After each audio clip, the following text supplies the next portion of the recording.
कैसे हैं आप सभी?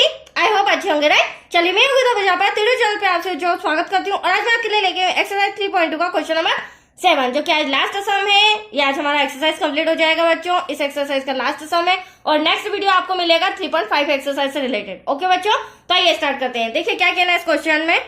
समीकरणों x minus y plus 1 equal to 0 और 3x plus 2y minus 12 equal to 0 का ग्राफ खींचिए। तो इन दो समीकरण के द्वारा हमें ग्राफ बनाना है, राइट? लेकिन ग्राफ हम तभी बना पाएंगे बच्चों जब x और y के दो दो बिंदु हम निकाल लेंगे, क्योंकि हमारे पास निर्देशांक बिंदु निर्देशांक होंगे तभी हम ग्राफ खींच पाएंगे, राइट? अब हमें क्या कहा गया है, x अक्ष और इन रेखाओं से बने त्रिभुज के शीर्षों के निर्देशांक ज्ञात कीजिए। तो देखो आप सोच रहे होंगे अब इसमें त्रिभुज भी आ रहा है, तो जब हम x और y के बिंदु निकालेंगे, जब हम ग्राफ खींचेंगे बच्चों, तो उसमें हमारा त्रिभुज ऑटोमेटिकली बन जाएगा। और जहां त्रिभुज बनेगा ना, तो उसके शीर्षों के निर्देशांक मैं आपको बता दूंगी किस तरह से हमें निर्देशांक पता करना होगा, राइट? फिर हमें कहा गया है और त्रिभुजाकार पटल का छायांकित चित्र बनाए। तो जहां हमारा त्रिभुज रहेगा वहां पे हमें कहीं ना थोड़ा सा शेडो करना होगा। तो आया आपको समझ में? तो चलिए फटाफट पहले हम समीकरण 1 और 2 के द्वारा x और y के दो दो मान निकाल लेते हैं। अब देखिए पहली इंपॉर्टेंट बात तो यहाँ पर ये समझिए, जब भी हम ग्राफ खींचेंगे और x और y के हमें मान निकालना होंगे तो इक्वल टू में 0 नहीं होना चाहिए, इक्वल टू में क्या होना चाहिए, डिजिट। तो हमें इसे रीअरेंज करना होगा। जैसा कि हमें दिया गया है x minus y plus 1 equal to में 0, राइट? इसे मैं अभी समीकरण फर्स्ट नहीं कहूंगी, इसे मैं रीअरेंज करूंगी। x माइनस वाई और प्लस का 1 उधर जाके क्या हो जाएगा, माइनस का। तो ये रहा हमारा इक्वेशन नंबर 1। और अब मैं x और y का मान चेंज कर सकती हूँ, या तो x का या तो y का। That's clear? ठीक है, ऐसे ही 3x प्लस 2y माइनस का 12 इक्वल टू में 0। अब यहां पर भी हम क्या करेंगे, 3x प्लस का 2y माइनस का 12 उधर जाके क्या हो जाएगा, प्लस का। ये रही मेरी इक्वेशन नंबर 2। तो अब हमारे सामने दोनों इक्वेशन आ गई। अब हम x और y दोनों में से किसी भी एक का मान चेंज करके इनकी वैल्यू लेके आते हैं, राइट बच्चों? दो दो बिंदु लेके आते हैं। तो देखिए सबसे पहले अब हम यहाँ पर x बराबर 0 मान लेते हैं, ठीक है? लिखेंगे हम माना x बराबर 0। हाँ, आप y का मान भी चेंज कर सकते हो और 0। हाँ, एक बात और बतानी थी, संख्या इस तरह से लेनी है। मान लो मैंने x बराबर 0 लिया, तो इस तरह से आपको संख्या लेनी होगी कि y का मान जब निकलेगा वो डिवाइड में नहीं निकले, ठीक है? इस बात का भी आपको ध्यान रखना है कि आपको संख्या इस तरह से लेनी है कि उसका y का मान हमारा 0 में डिवाइड में ना आए। तो आया आपको समझ? क्योंकि डिवाइड में आएगा तो उसे हम ग्राफ में शो नहीं कर सकते। दैट्स क्लियर बच्चों? तो चलिए x के प्लेस पर 0 minus y equal to minus का 1। अब minus y equal to minus का 1, तो यहाँ भी माइनस कैंसिल, तो y इक्वल टू बचा हमारे पास 1। कहने का मतलब ये है बच्चों, जैसे ही हमने x का मान 0 रखा वैसे ही y का मान 1 आ गया। अब इसके लिए मैंने एक समीकरण फर्स्ट और सेकंड की छोटी सी टेबल भी बना रखी है। ऐसा क्यों किया? क्योंकि ग्राफ में हमें इसकी जरूरत पड़ेगी, राइट? तो एक बिंदु तो हमारा आ चुका है, x बराबर 0 रखा, y बराबर आ गया हमारा 1। अब एक बिंदु आ गया, समीकरण 1 के हम एक और बिंदु फाइंड करते हैं, राइट बच्चों? चलिए अब हमारा इक्वेशन वापस रिटर्न करेंगे, x minus y equal to में माइनस का 1। अब यहाँ पर चाहे तो आप y की वैल्यू भी चेंज कर सकते हैं। तो यहाँ पर वापस से मैं मान लेती हूँ y इक्वल टू 0। हाँ, आप सोचे होंगे 0 क्यों ले रहे हैं मैडम? तो आप देख सकते हैं बच्चों, इक्वल्स टू में हमारा 1 आ रहा है, मतलब ऑलरेडी छोटी डिजिट है, तो इससे भी छोटी हमें लेनी होगी, राइट? ज्यादा बड़ी डिजिट तो मैं ले नहीं सकती। That's clear? तो x माइनस का 0 माइनस का 1, y के प्लेस पर आ गया 0, तो हमारे पास बचा क्या, प्लस माइनस करने पर x, और यहाँ पर बचा माइनस का 1। तो आप देख सकते हैं जैसे ही y का मान हमने 0 रखा, हमारा x का मान क्या आ गया, माइनस का 1। तो देखो समीकरण 1 में y का मान 0 रखने पर x का मान आया माइनस का 1। अब ये दो बिंदु तो हमारे समीकरण फर्स्ट के हो गए। अब इसी तरह हम समीकरण सेकंड के भी दो बिंदु फाइंड करेंगे, राइट? चलिए समीकरण 2, अब इसमें हम मान लेते हैं, माना x का भी चेंज कर सकते हैं, y का भी। यहाँ पर मैं x का चेंज कर रही हूँ और x का मैं ला रही हूँ 0।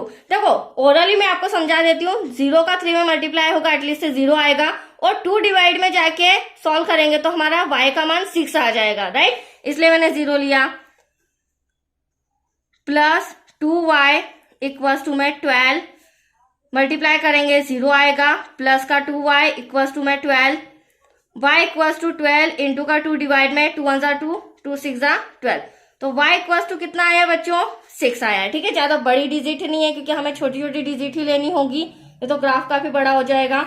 तो जैसे ही हमने समीकरण 2 में x का मान 0 रखा, क्योंकि हमें समीकरण 2 के भी 2 बिंदु चाहिए, वैसे ही हमारा y का मान आ गया 6। एनी डाउट आपको? चलिए अब इसका सेकेंड बिंदु और निकाल लेते हैं हम। तो देखिए हमारा समीकरण है बच्चों 3x प्लस का 2y इक्वल टू में 12। अब देखो 3 से भी 12 कैंसिल हो सकता है, 2 से भी हो सकता है। तो अब मैं यहाँ पर मैंने 2 से डिवाइड किया था, अब यहाँ पर मैं 3 से करूंगी और यहाँ पर अब y की प्लेस चेंज कर लेती हूँ मैं। तो यहाँ पर मान लेते हैं y इक्वल टू 0। तो 3x तो वहीं रहेगा, 2 वहीं रहेगा, ब्रैकेट में आ जाएगा 0 इक्वल टू 12। मल्टीप्लाई करेंगे तो क्या आएगा? 0 ही आएगा, राइट। इक्वल टू में आ जाएगा हमारा 12। प्लस माइनस करने पर वही आएगा बच्चों। अब हमें तो क्या चाहिए? x का मान इंटू का 3 डिवाइड में 3 1 3 3 4 12। तो x इक्वल टू हमारा आ चुका है 4। तो आया आपको समझ में? जैसे ही हमने y बराबर 0 रखा, ये देख सकते हैं आप, y का मान जैसे ही हमने 0 रखा, x का मान हमारे सामने कितना आया? 4। अब आप देख सकते हैं समीकरण 1 व 2 दोनों के 2 बिंदु आ चुके हैं। अब हम क्या करेंगे? ग्राफ तैयार करेंगे। ठीक है, तो चलिए ग्राफ कॉपी ये रही हमारी, जिसमें हमने ग्राफ रिटर्न किया हुआ है। 50% तो आपको सॉल्यूशन मिल ही जाएगा। मैं समझा देती हूँ, बहुत ही इजी है।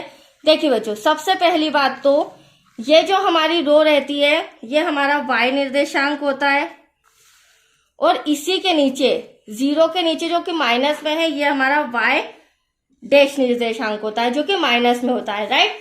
अब ये जो है हमारा 0 के इधर वाला साइड, ये हमारा x होता है जो कि प्लस का होता है, और 0 को क्रॉस करके इधर जब आएंगे तो ये हमारा x डैश, मतलब y ऊपर वाला प्लस, नीचे वाला माइनस, x इधर वाला हमारा प्लस और इस साइड वाला हमारा माइनस। ये आपको ध्यान रखना है। ठीक है, चलिए अब हम हमारे बिंदु निकाल लेते हैं, समीकरण 1 को सॉल्व करते हैं। तो देखिए बच्चों, x का मान 0 दे रखा है, तो x वाली रो 0, हाँ 0 y और x के लिए कॉमन होती है, तो यहाँ पर मैं एक बिंदु बना लेती हूँ। ठीक है, तो x का मान हमारा 0 है और y का मान 1, बट वो प्लस का है, तो प्लस का, ये y की रो है हमारी, तो प्लस का 1 यहाँ मिल जाएगा। तो इसे छोटा सा मैं राउंड अप कर देती हूँ। Any doubt? और यहाँ पे हम बिंदु लिख भी देते हैं क्योंकि आपको हर बार बिंदु भी लिखने होंगे। यहाँ पर 0, 1 ये निर्देशांक बन रहा है यहाँ से यहाँ तक का, राइट। तो इस बात का ध्यान रखिएगा, x निर्देशांक पहले आता है क्योंकि x में 0 आ रहा है और y बाद में आता है। चलिए, एक तो ये हो गया। इसी का समीकरण सेकंड का सेकंड पॉइंट बिंदु x -1 है, तो ये मैंने अभी आपको जैसे समझाया था, ये प्लस का x, ये माइनस का, तो ये माइनस का 1 इसे राउंड अप कर रही हूं। बट y हमें क्या दे रखा है? 0। तो आप देख सकते हैं ये रहा 0 बच्चों, इसे हम वापस से पॉइंट लगा देते हैं। ठीक है, यहां तक कोई डाउट? चलिए, ये बिंदु हमारा कंप्लीटली आ चुका है।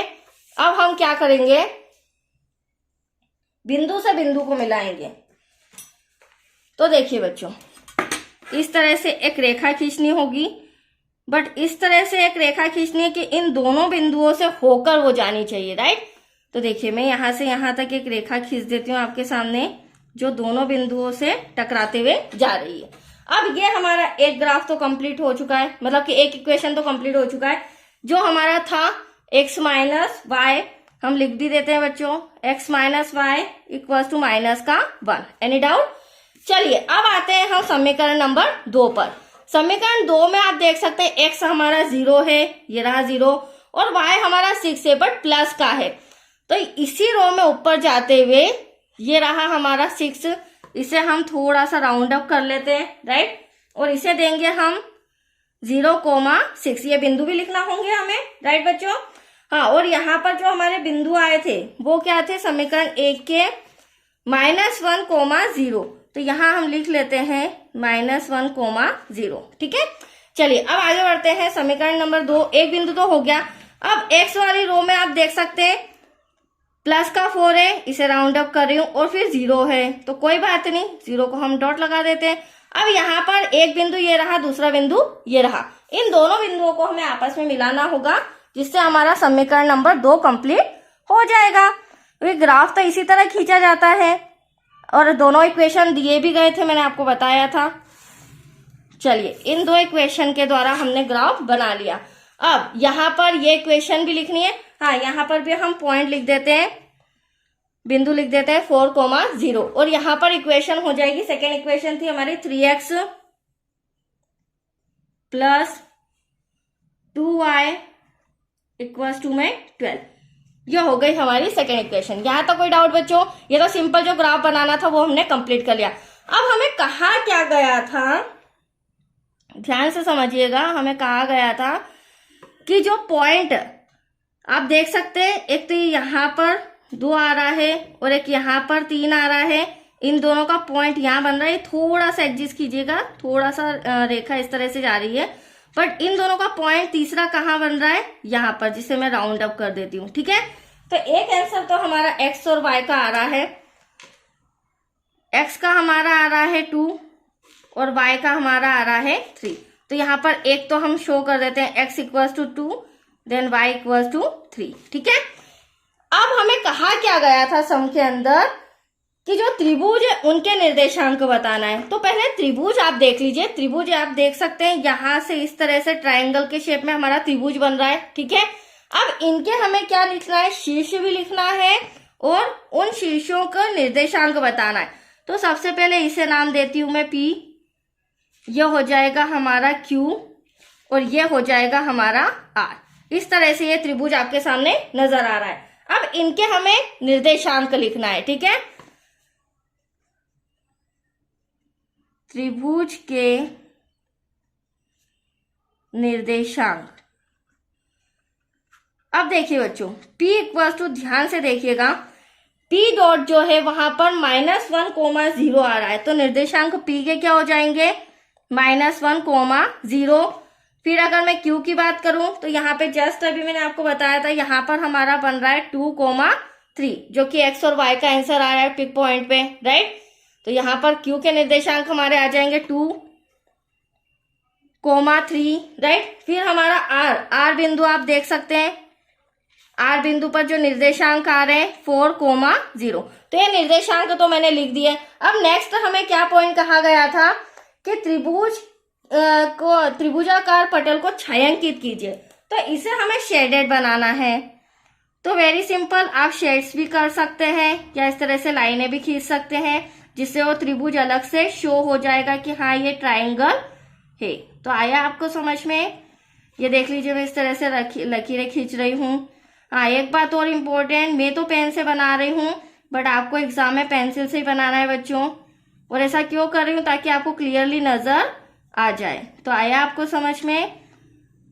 चलिए, ये हमारा ग्राफ भी कंप्लीट हो चुका है, इसमें अब और कुछ बाकी नहीं है। आप देख सकते हैं हमारा ये ट्रायंगल अलग से शो हो रहा है। दैट्स क्लियर बच्चों, यही हमें बताना था। चलिए, आज के लिए इतना ही। नेक्स्ट वीडियो मिलेगा आपको कल। ओके।